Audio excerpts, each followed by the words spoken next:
Welcome back everyone to our YouTube channel where we bring you complete manga stories, reviews and highlights. If you are a manga lover, this is the right place for you. If any of this interests you, I would like you to subscribe and join our community crew. We are still reading the Black Cover book and we are in chapter 7.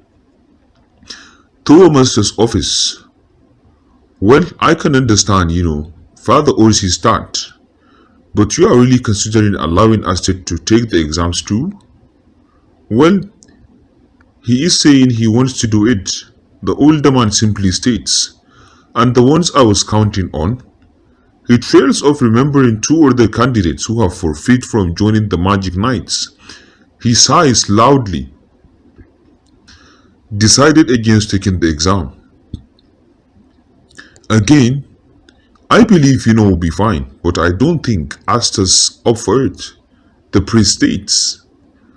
Well, he is saying he wants to do it, the Tower Master disseminately state, repeating his earlier words. Again, I believe will be fine, but it will be pointless for Asta to take them. Well, he is saying he wants to do it.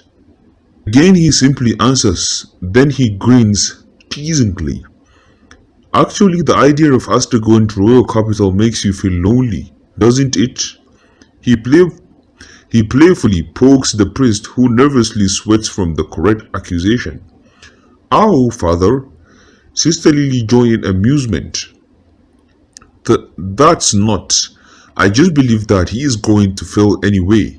He is better off not taking it in the first place. The priest nervously splutters out words. And the little ones will miss you too. Not me, but they will have one less person to play with.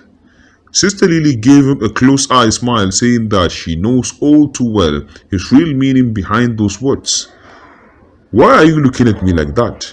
He sweats heavily. It didn't help as the oldest man keep on patting his shoulder while smirking teasingly. Not you two, Tower Master. Well, I will feel a little bit lonely with both and Asta gone. Father, the water magic user fondly smiles. Father clears his throat. Well, of course, I raised them, and I have lived with them ever since they were babies. He states as he turns his back from them walking over the door. I would be lying if I said I wasn't a bit sad to see them go. If possible, I would like for them to stay at the church, Sister states, but I also want to let them do what they want to do. Indeed, the Tower Master adds, besides you will be fine, and Asta might fail the exam and come right back anyway.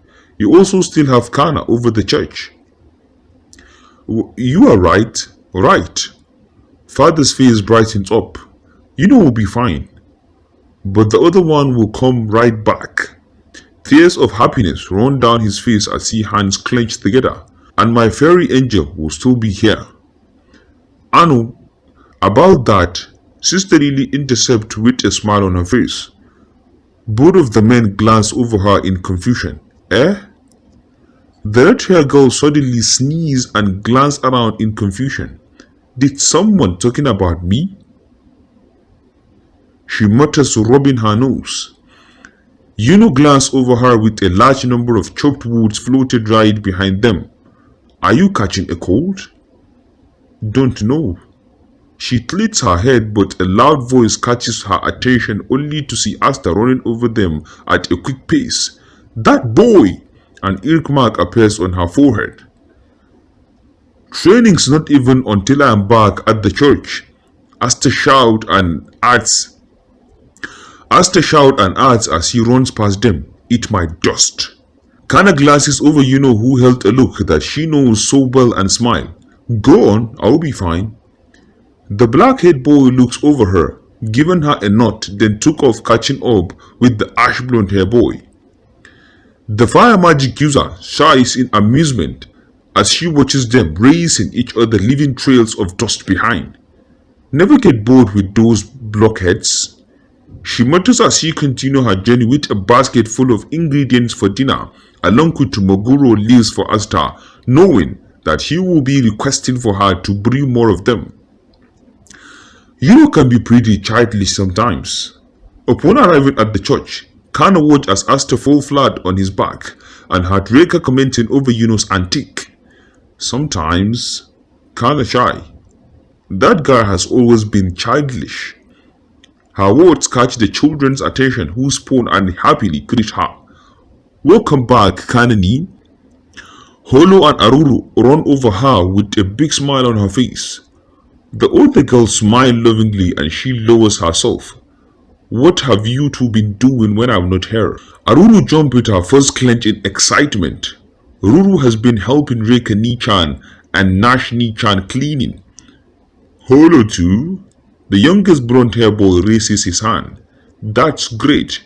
She ruffles their heads, making them giggle along with her. Fine then. As it would, I make something special for dinner. Yeah, the children happily cheer. And finally, he defeated the demon.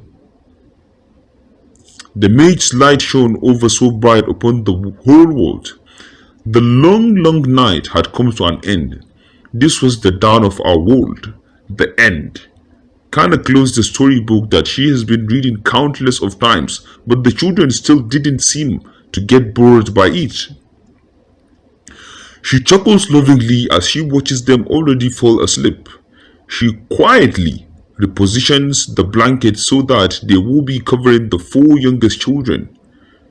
She then glances over Asta, sprawling form, snoring as she already falls asleep, tired from the training. The main problem for her, however, the same age of her, but his act didn't match his book. As she glances down over the boy who has been using his thigh as a pillow. Oh, an ilk mark appears on her head. I know that you are awake. Now move. Grumbled lowly as he moves a little closer so that he would be hugging her stomach. Kinda shy. Come on now. How many times do we have been going on with this? Then, the mazy black hair boy eyes snap opens and stare directly to her eyes. I refuse, she cut off. Then I refuse to move. Her eyes twitched in annoy as she fist clenched, itching to hit the boy, but he was smart, knowing that she wouldn't be hitting him since it will only disturb the older children, which will awake them. With a sigh, she ends up smothering her hand over his messy hair, which surprises him. He peeks over her and watches as she looks in deep thought. What's wrong? The red-haired girl glances down and smiles at him. Don't worry, it's nothing. Sensing there is more behind her words, he sits up staring directly at her eyes. Tell me.